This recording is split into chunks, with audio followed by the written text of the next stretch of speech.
L'Union Bordeaux-Bègles est l'équipe en forme en cette fin de phase allée du top 14, mais Mayol lui réussit peu.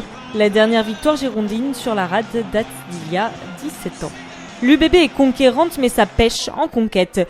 Des touches perdues et des mêlées mal maîtrisées. Là, la sortie du ballon est confuse, Pélissier monte vite et tape au pied. Les Varois récupèrent la balle et écartent, notamment avec Manoa et Bernard. Connor oublie Nounou, Spence arrête son compatriote, mais c'est trop tard. Le Néo-Zélandais fait une passe acrobatique et Abana inscrit son premier essai avec le RCT, le premier du match aussi.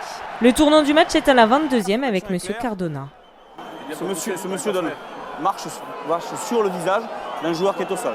Pour cette faute, c'est carton rouge. Bred a marché sur le visage de Gorgodze dans un ruck. Bordeaux-Bègles jouera donc à 14 pendant 1 heure. Les Varois n'ont donc plus qu'à profiter des espaces. Kishtov se met à la faute. Le RCT joue l'avantage avec Pélissier et Gill qui appellent son demi de mêlée. Bernard tape à suivre pour lui-même. Les 4 défenseurs se regardent et le regardent marquer contre son ancien club.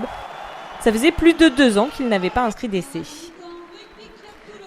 20-3 à la pause, les Rouges et Noirs virent en tête. Ils ne sont qu'à un essai du bonus offensif et ils évoluent en supériorité numérique. Oui, mais le début de la seconde période est difficile pour les joueurs de Ford. Les Girondins les privent de ballon. La possession s'est inversée. Le RCT commence à douter.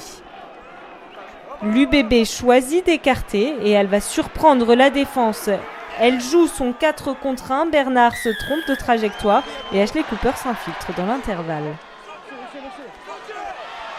À l'heure de jeu, les Varois se reprennent après une touche et une charge de Taoufi Fénois.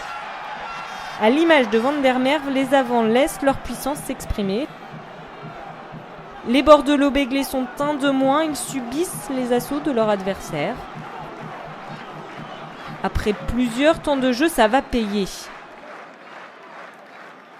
Manoa s'échappe, mais il échoue à 1 mètre de l'embut. Ce n'est pas terminé pour autant, puisque Gill conclut le temps fort toulonnais. Les Girondins souffrent en fin de match sur cette mêlée d'abord. Manoa relève le ballon pour son demi de mêlée. Et là, ça va vite côté rouge et noir, très vite, trop pour leurs 14 adversaires. Solo est passé. Du coin l'arrête sur les 5 mètres, Gill est au relais, Bernard tente une passe audacieuse à une main, Abana fixe la défense et transmet au Connor pour l'essai du bonus.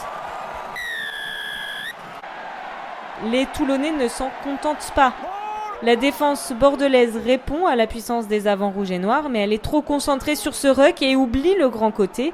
Les Varois, eux, ne l'oublient pas. Bernard allonge sa passe et Elfpenny n'a plus qu'à aplatir. En face de lui, il n'y a plus personne.